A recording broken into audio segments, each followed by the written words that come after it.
Hello students, स्वागत है आप सभी का हमारे यूट्यूब चैनल पीपीजी दुनिया में। कैसे होंगे आप सभी? उम्मीद करते हैं अच्छे ही होंगे और अपने स्टडी में लगे होंगे। तो चलिए आज हम लोग डिस्कस करेंगे क्लास 8 का जो प्रोजेक्ट रेल का आज झारखंड शैक्षिक अनुसंधान एवं प्रशिक्षण परिषद रांची के द्वारा जो वीकली टेस्ट हुआ था, सामाजिक विज्ञान का हुआ था, इसका आंसर की को देखेंगे और आप लोग मिला लीजिएगा और कमेंट कीजिएगा कि आप लोग का कितना सही हुआ है। और वीडियो को अपने दोस्तों में शेयर जरूर कीजिएगा ताकि उन लोग को भी पता चल सके कि उन लोग की तैयारी कैसी चल रही है। और ये जो वीकली टेस्ट होता है ना, ये आप लोग के लिए बहुत ही अच्छा होता है क्योंकि फाइनल एग्जाम की तैयारी के लिए आप लोग को बारंबार क्वेश्चन मिलते रहता है और जिससे आप लोग का रिमाइंड होते रहता है। ये क्वेश्चन आप लोग के दिमाग में रहता है, इसलिए वीकली टेस्ट को जरूर दीजिएगा। तो चलिए देखते हैं आज का सवाल क्या था, आंसर को देखेंगे। देखिए पहला सवाल, मणिकरण किस ऊर्जा के लिए जाना जाता है? ऑप्शन है ज्वारीय ऊर्जा, परमाणु ऊर्जा, पवन ऊर्जा या फिर भूतापीय ऊर्जा। तो मणिकरण जो है इसे ज्वारीय ऊर्जा के रूप में जाना जाता है। फिर है अगला सवाल, देखिए झारखंड में बॉक्साइट उत्पादन किस जिले में होता है? ऑप्शन है गुमला, हजारीबाग, पलामू, पश्चिम सिंहभूम। तो झारखंड में जो ये गुमला जिला है ना, यहीं पे क्या होता है, बॉक्साइट का उत्पादन होता है। इसका सही जवाब हो जाएगा गुमला। अगला सवाल है, इनमें से कौन गैर परंपरागत ऊर्जा के स्रोत है? गैर परंपरागत ऊर्जा स्रोत यानी कि देखिए गैर परंपरागत ऊर्जा का स्रोत जो होता है वो नवीकरणीय होता है, जिसे हम लोग दोबारा पुनः उपयोग में ला सकते हैं। तो वो जिसे हम लोग दोबारा उपयोग में ला सकते हैं। तो देखिए ऑप्शन क्या क्या है। ऑप्शन है कोयला, पवन ऊर्जा, पेट्रोलियम और प्राकृतिक गैस। देखिए कोयला तो एक बार जलाने के बाद ये खत्म हो जाता है, ये तो नहीं होगा। फिर है पवन ऊर्जा, आगे है पेट्रोलियम, इसे एक बार उपयोग करने के बाद ये खत्म हो जाता है। और प्राकृतिक गैस भी अनवीकरणीय संसाधन है, तो इसलिए इसका सही उत्तर हो जाएगा पवन ऊर्जा, जो क्या है प्रत्येक दिन हमें मिलता रहता है। इसे यह अनवीकरणीय संसाधन नहीं है, इसलिए ये क्या हो जाएगा, गैर परंपरागत ऊर्जा का स्रोत हो जाएगा। अगला सवाल देखिए, तांबा किस प्रकार का खनिज है? ऑप्शन है धात्विक, अधात्विक, दोनों या फिर इनमें से कोई नहीं। तो तांबा जो होता है इसका संकेत क्या होता है? देखिए तांबा का होता है, इसको कॉपर बोलते हैं, तो इसका संकेत होता है Cu।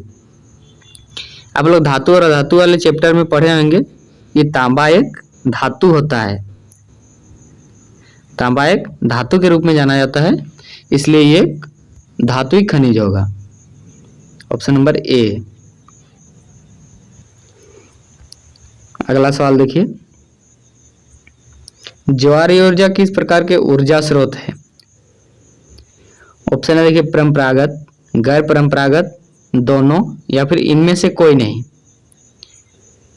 तो ज्वारीय ऊर्जा जो है ये आप लोग का गैर परंपरागत ऊर्जा स्रोत है, जो कि क्या है, नवीकरणीय ऊर्जा का स्रोत है, इसलिए इसे गैर परंपरागत ऊर्जा स्रोत बोल सकते हैं।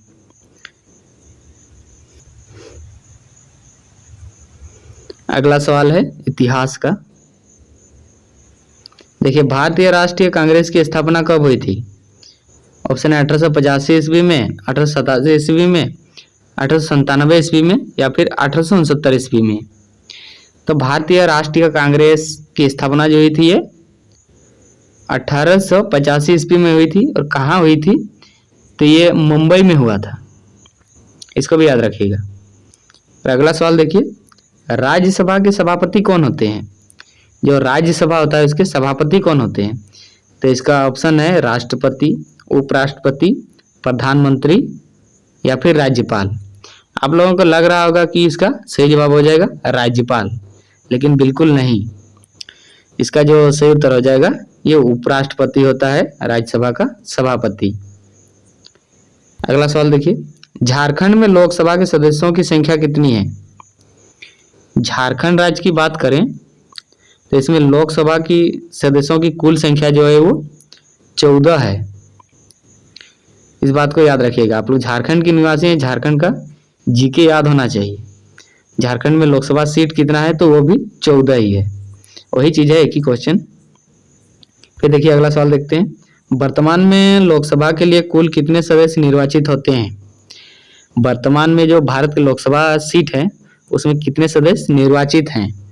ऑप्शन है देखिए 500, 550, 543 या फिर 545। तो लोकसभा में जो कुल सीट है उसका है 545 सीट है, लेकिन उसमें निर्वाचित सदस्य जो हैं वो कितने हैं? तो 543 हैं। इसका सही उत्तर हो जाएगा 543। अगला सवाल देखिए, अंतिम सवाल ऑब्जेक्टिव का, राज्यसभा में अधिकतम कितने सदस्य हो सकते हैं? ऑप्शन है 230, 250, 270 और 310। तो राज्यसभा में अधिकतम सदस्य होते हैं आपका 250 यानी कि 250 सदस्य होते हैं, इससे ज़्यादा नहीं हो सकते हैं राज्यसभा में। ये था आज का वीकली टेस्ट का क्लास 8 का आंसर की ऑब्जेक्टिव का। चलिए अब देखते हैं हम लोग ये सब्जेक्टिव सवाल को देखते हैं, उसका उत्तर आप लोग किस तरह के लिख के आए हैं। देखिए पहला सवाल लघु उत्तरीय प्रश्न का, लौह खनिज और अलौह खनिज में अंतर बताएं। यहाँ आपको अंतर स्पष्ट करना है, 2 कॉलम बनाकर, लौह खनिज और अलौह खनिज में अंतर।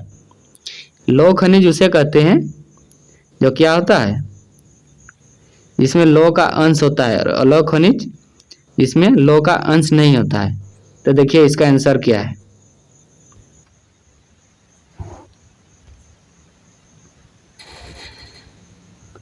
देखिए लौह खनिज और अलौह खनिज में अंतर, इसका उत्तर इस प्रकार है। एक कॉलम में आपको लौह खनिज करना है, एक कॉलम में अलौह खनिज।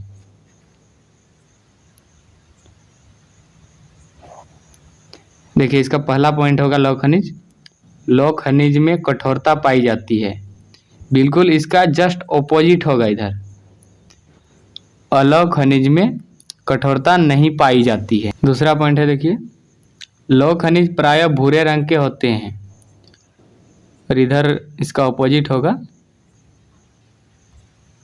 अलौह खनिज कई रंगों के होते हैं। आगे देखिए इसका उदाहरण कौन कौन है लौह खनिज का, लोहा है, बॉक्साइट है, मैग्नीज है आदि लौह खनिज के उदाहरण हैं। और अलौह खनिज के उदाहरण देखिए, सीसा, जस्ता, अभ्रक, सोना आदि अलौह खनिज के उदाहरण हैं। ये रहा आप लोग का लौह खनिज और अलौह खनिज में अंतर। कुछ ज़्यादा नहीं लिखना है आप लोग को, बस इतना लिख दीजिएगा तो 3 नंबर आराम से दे देगा। देखते हैं अगला सवाल को। देखिए अगला सवाल था आप लोग का, देखिए परंपरागत और गैर परंपरागत ऊर्जा स्रोत में क्या अंतर है। तो परंपरागत ऊर्जा स्रोत वो होता है जो अनवीकरणीय होता है और आसानी से प्राप्त नहीं होता है। गैर परंपरागत ऊर्जा स्रोत वो होता है जो नवीकरणीय होता है और आसानी से हमें प्राप्त हो जाता है, जो सस्ता भी होता है। तो चलिए देखते हैं इसका बीच का डेफिनेशन, अंतर क्या है। देखिए इसका बीच का अंतर, परंपरागत ऊर्जा तथा गैर परंपरागत ऊर्जा के साधनों में अंतर। एक तरफ आप लोग को परंपरागत ऊर्जा लिखना है और दूसरी तरफ गैर परंपरागत ऊर्जा स्रोत। देखिए इसका पहला अंतर होगा, यह प्राचीन काल से प्रयोग होने वाले ऊर्जा के साधन है जिनकी मात्रा सीमित है। यानी कि परंपरागत ऊर्जा स्रोत वे हैं जो प्राचीन काल से यानी कि पिछले कई पीढ़ियों से उपयोग में लाए जा रहे हैं और इसका मात्रा सीमित है, यानी कि आने वाले कुछ पीढ़ियों में ये समाप्त हो जाएंगे। तो चलिए देखते हैं गैर परंपरागत ऊर्जा की तरफ क्या है। यह भी प्राचीन काल से प्रयोग होने वाले हैं, किंतु इनका आज के संदर्भ में महत्व बढ़ गया है। यानी कि ये भी प्राचीन काल से यानी कि पुराने समय से ये भी प्रयोग हो रहे हैं, लेकिन इसका आज के संदर्भ में महत्व बढ़ गया है और इसका क्या है, मात्रा इसका असीमित है, इसका सीमित मात्रा नहीं है। ये इसका अंतर पहला। फिर देखिए ये समाप्त होने वाले साधन है, यानी कि ये अनवीकरणीय संसाधन है जो समाप्त हो सकते हैं। ये कभी न समाप्त होने वाले साधन है, यानी कि नवीकरणीय संसाधन है।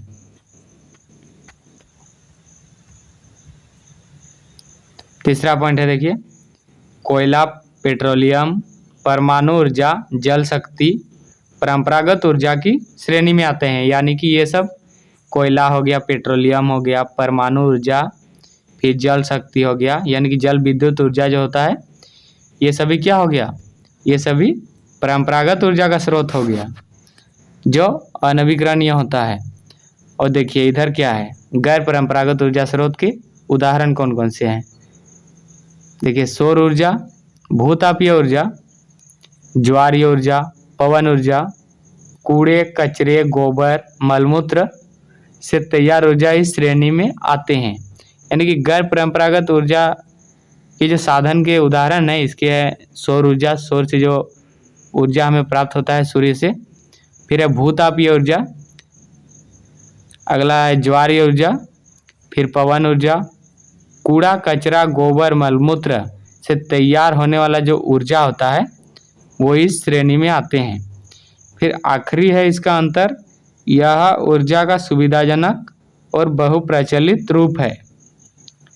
यानी कि बोल रहा है परंपरागत ऊर्जा जो स्रोत है यह ऊर्जा का सुविधाजनक और बहुत अधिक प्रचलित होने वाला है, लेकिन गैर परंपरागत ऊर्जा स्रोत के साधन आसानी से उपलब्ध हैं, लेकिन इनका उपयोग व्यापक एवं बड़े पैमाने पर नहीं हो पाता है। यही है इसके बीच का अंतर। आगे क्वेश्चन देखते हैं। और हाँ, वीडियो को अपने दोस्तों में शेयर जरूर कीजिएगा। देखिए अगला सवाल है, भारतीय संसद के तीनों अंगों के नाम लिखिए। भारत में जो 3 संसद होते हैं उनका तीनों अंगों के नाम लिखने बोल रहा है। तो देखिए इसका उत्तर,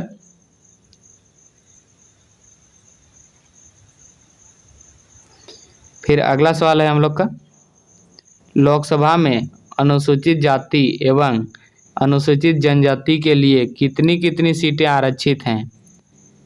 लोकसभा में अनुसूचित जाति यानी कि एससी और अनुसूचित जनजाति यानी कि एसटी लिए कितनी कितनी सीटें आरक्षित की गई हैं। चलिए देखते हैं इसका आंसर को। देखिए लोकसभा में कुल सीट हैं 131 सीट, लेकिन अनुसूचित जाति के लिए यहाँ पर 84 सीटें हैं, यानी कि एससी के लिए 84 सीटें हैं और अनुसूचित जनजाति के लिए, अनुसूचित जनजाति यानी कि एसटी के लिए 47 सीटें हैं और बाकी जो है वो खाली आरक्षित सीट है।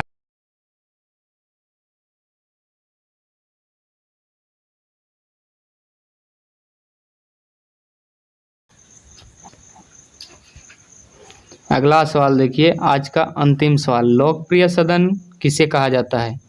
बहुत ही वीवीआई सवाल है ये, आप लोग के बोर्ड एग्जाम में भी पूछा जा सकता है, इसलिए ये क्वेश्चन को कॉपी में नोट करके रखिएगा और इसे एग्जाम की तैयारी के लेवल पे जरूर पढ़िएगा। देखते हैं इसका आंसर। देखिए लोकप्रिय सदन किसे कहा जाता है। लोकसभा को लोकप्रिय सदन कहा जाता है। यानी कि जो लोकसभा होता है उसी को लोकप्रिय सदन कहा जाता है, क्योंकि इसके सदस्य वयस्क मताधिकार के आधार पर प्रत्यक्ष चुनाव से चुनकर आते हैं। लोकसभा को लोकप्रिय सदन के अलावा निम्न सदन या पॉपुलर चेंबर भी कहा जाता है। यहाँ पर और एक सवाल आप लोग को बन सकता है, पॉपुलर चेंबर, ये भी आप लोग का सवाल आ सकता है ऑब्जेक्टिव में कि पॉपुलर चेंबर किस सदन को कहा जाता है। तो लोकसभा को पॉपुलर चेंबर भी कहा जाता है, ये भी आप लोग याद रखिएगा। तो ये था आज का हम लोग का वीकली टेस्ट का क्वेश्चन आंसर की। वीडियो को अपने दोस्तों में शेयर जरूर कर दीजिएगा और वीडियो पसंद आया तो वीडियो को लाइक ज़रूर कीजिएगा। आप लोग लाइक नहीं करते हैं, वीडियो देखते हैं और लाइक ज़रूर कीजिएगा ताकि हमको भी मोटिवेट मिले कि आप लोग को वीडियो पसंद आ रहा है और हम भी ऐसे ही आपके लिए वीडियो अपलोड करते रहें चैनल पे। और हाँ, चैनल पे पहली बार आए तो चैनल को सब्सक्राइब कर लीजिएगा, बेल नोटिफिकेशन को ज़रूर दबाइएगा ताकि सबसे पहले वीडियो का नोटिफिकेशन आपके पास पहुँचे। और डिस्क्रिप्शन में टेलीग्राम और व्हाट्सएप का लिंक दिया हुआ है, कोई भी डाउट हो तो आप लोग ईजिली पूछ सकते हैं। तो चलिए आज के लिए इतना ही।